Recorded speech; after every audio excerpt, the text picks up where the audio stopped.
ದೆಹಲಿ ದರ್ಬಾರ್ನಲ್ಲಿ ಸಚಿವ ಸಂಪುಟದ ಕಸರತ್ತು ಜೋರಾಗಿದ್ರೆ ರಾಜ್ಯದಲ್ಲಿ ಸಚಿವ ಸ್ಥಾನದ ಆಕಾಂಕ್ಷಿಗಳ ಪರ ದೇವರ ಮೊರೆ ಹೋಗಲಾಗ್ತಾ ಇದೆ. ಯಾರು ಸಚಿವರಾಗಬೇಕು ಅಂತ ಹೈಕಮಾಂಡ್ ನಿರ್ಧಾರ ಮಾಡುವ ಮುನ್ನವೇ ಅಭಿಮಾನಿಗಳು ಮತ್ತು ಬೆಂಬಲಿಗರು ದೇವಾಲಯಗಳಲ್ಲಿ ವಿಶೇಷ ಪೂಜೆ, ಹರಕೆ, ಈಡುಗಾಯಿ ಸೇವೆ ಸಲ್ಲಿಸ್ತಾ ಇದ್ದಾರೆ.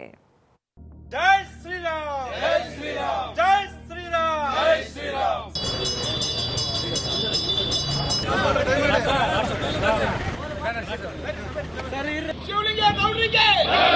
ಮಂತ್ರಿ ಸ್ಥಾನ ಒಂದು ಹುದ್ದೆ. ಆ ಸ್ಥಾನದ ಹಿಂದೆ ಸಾವಿರಾರು ಕಾರ್ಯಕರ್ತರ ಕನಸು, ನೂರಾರು ಬೆಂಬಲಿಗರ ನಿರೀಕ್ಷೆ. ಅದಕ್ಕಾಗಿಯೇ ಈಗ ರಾಜ್ಯದ ಹಲವು ದೇವಾಲಯಗಳಲ್ಲಿ ನಮ್ಮ ನಾಯಕನಿಗೆ ಮಂತ್ರಿಗಿರಿ ಸಿಗಲಿ ಅನ್ನೋ ಒಂದೇ ಪ್ರಾರ್ಥನೆ ಕೇಳಿಸ್ತಾ ಇದೆ.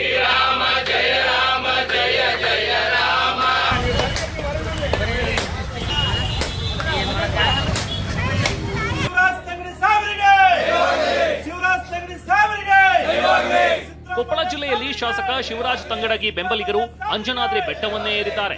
575 ಮೆಟ್ಟಿಲುಗಳನ್ನು ಹತ್ತಿ ಆಂಜನೇಯನ ದರ್ಶನ ಪಡೆದ ಕಾರ್ಯಕರ್ತರು ಹನುಮಾನ್ ಚಾಲೀಸಾ ಪಠಿಸಿ ವಿಶೇಷ ಪ್ರಾರ್ಥನೆ ಸಲ್ಲಿಸಿದ್ದಾರೆ.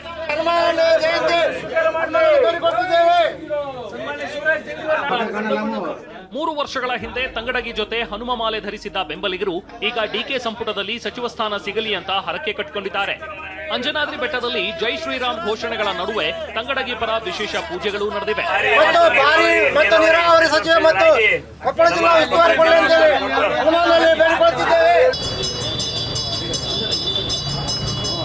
ಇತ್ತ ಮೈಸೂರಿನಲ್ಲಿ ಶಾಸಕ ಅನಿಲ್ ಚಿಕ್ಕಮಾದು ಬೆಂಬಲಿಗರು ಮಹಾಗಣಪತಿ ದೇವಸ್ಥಾನದಲ್ಲಿ ವಿಶೇಷ ಪೂಜೆ ಸಲ್ಲಿಸಿದ್ರು. 101 ಈಡುಗಾಯಿ ಒಡೆದು ತಮ್ಮ ನಾಯಕನಿಗೆ ಮಂತ್ರಿಗಿರಿ ಸಿಗಲೆಂದು ಗಣಪತಿಯ ಮೊರೆ ಹೋಗಿದ್ದಾರೆ. ಅನಿಲ್ ಚಿಕ್ಕಮಾದು ಭಾವಚಿತ್ರ ಹಿಡಿದು ದೇವರ ಮುಂದೆ ಪ್ರಾರ್ಥಿಸಿದ ಅಭಿಮಾನಿಗಳು ಸಚಿವ ಸ್ಥಾನಕ್ಕೆ ಒತ್ತಾಯಿಸಿದ್ದಾರೆ.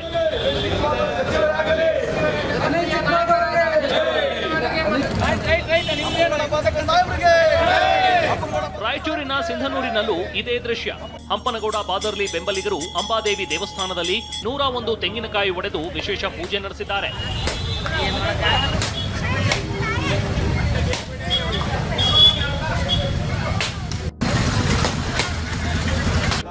5 ಬಾರಿ ಶಾಸಕರಾಗಿರುವ ನಮ್ಮ ನಾಯಕನಿಗೆ ಈ ಬಾರಿ ಸಚಿವ ಸ್ಥಾನ ಸಿಗಲೇಬೇಕು ಅಂತ ದೇವಿಗೆ ಹರಕೆ ಕಟ್ಟಿಕೊಂಡಿದ್ದಾರೆ.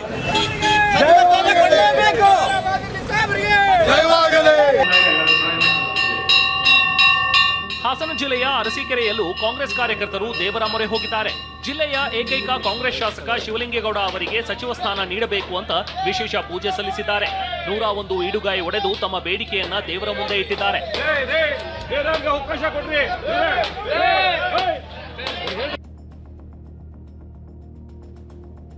ಇಷ್ಟೇ ಅಲ್ಲ, ಶಿವಗಂಗಾ ಬಸವರಾಜ್ ಪರ ಮಠಾಧೀಶರು ಬ್ಯಾಟಿಂಗ್ ಆರಂಭಿಸಿದ್ದಾರೆ. ಚನ್ನಗಿರಿಯ ಕೇದಾರಲಿಂಗ ಶಿವಾಚಾರ್ಯ ಶ್ರೀಗಳು ಬಸವರಾಜ್ ಅವರಿಗೆ ಸಚಿವ ಸ್ಥಾನ ನೀಡಬೇಕು ಅಂತ ಬಹಿರಂಗವಾಗಿ ಆಗ್ರಹಿಸಿದ್ದಾರೆ.